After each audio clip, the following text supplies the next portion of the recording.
കോട്ടയത്തെ ആകാശപാതയുടെ ബലപരിശോധന റിപ്പോർട്ട് പുറത്ത്. തുരുമ്പെടുത്ത പൈപ്പുകൾ പൊളിച്ചു കളയണം എന്നാണ് റിപ്പോർട്ടിലെ നിർദ്ദേശം.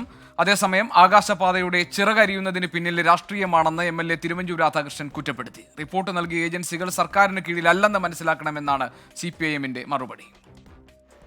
രാഷ്ട്രീയ തീരുമാനമാണിത്. ഇതല്ലാതെ മെറിറ്റിൻ്റെ അടിസ്ഥാനത്തിലുള്ള തീരുമാനമല്ല. ഇത് തട്ടണം, ഇത് നടക്കരുത് എന്നുള്ള നിർബന്ധ ബുദ്ധിയോടുകൂടി നിൽക്കുകയാണ്. ഒരു ഇലക്ഷൻ എടുക്കാറായപ്പോൾ ഇത് പഴയ പേപ്പറൊക്കെ പൊടി തട്ടിക്കൊണ്ടിരിക്കുകയാണ്. എനിക്ക് ഗവൺമെൻറ്റിൽ നിന്ന് 7-8 കത്തുകൾ വന്നിട്ടുണ്ട്. ഒരിക്കൽ പോലും സ്ട്രക്ചറൽ ഡിഫക്റ്റിനെ കുറിച്ച് അവർ പറഞ്ഞിട്ടില്ല. ഈ പറയുന്ന അന്വേഷണ റിപ്പോർട്ടുണ്ടെങ്കിൽ ആ റിപ്പോർട്ട് കോടതിയിൽ കൊടുക്കേണ്ടിയിരുന്നില്ലേ? ഒരു നിശ്ചിത സമയം വെച്ച് ജനസദസ്സുണ്ടായി, ആ ജനസദസ്സിൽ ഒരു തീരുമാനമെടുക്കും. ആ തീരുമാനത്തിൻ്റെ അടിസ്ഥാനത്തിൽ മുന്നോട്ട് പോകും. ഒന്ന്, റിപ്പോർട്ട് നൽകിയ 2 സ്ഥാപനങ്ങൾ സംസ്ഥാന സർക്കാരിൻ്റെ കീഴിലല്ല. പാലക്കാട് IIT ആരുടെ കീഴിലാണെന്നുള്ളത് തിരുവഞ്ചൂർ രാധാകൃഷ്ണൻ പ്രാഥമിക ജ്ഞാനം പോലും ഇല്ല. മദ്രാസിയിലെ സ്ട്രക്ചറൽ എഞ്ചിനീയറിംഗ് വിഭാഗമാണ്. അവരാണ് സാങ്കേതികമായി ഇതിൻ്റെ ഏറ്റവും വലിയ പഠനം നടത്തിയത്. യഥാർത്ഥ പ്രശ്നം എന്താ? ആവശ്യത്തിന് സ്ഥലം ഏറ്റെടുക്കാതെ ശാസ്ത്രജ്ഞർ കൊണ്ട് നടുവിൽ തൂണ് സ്ഥാപിച്ചു.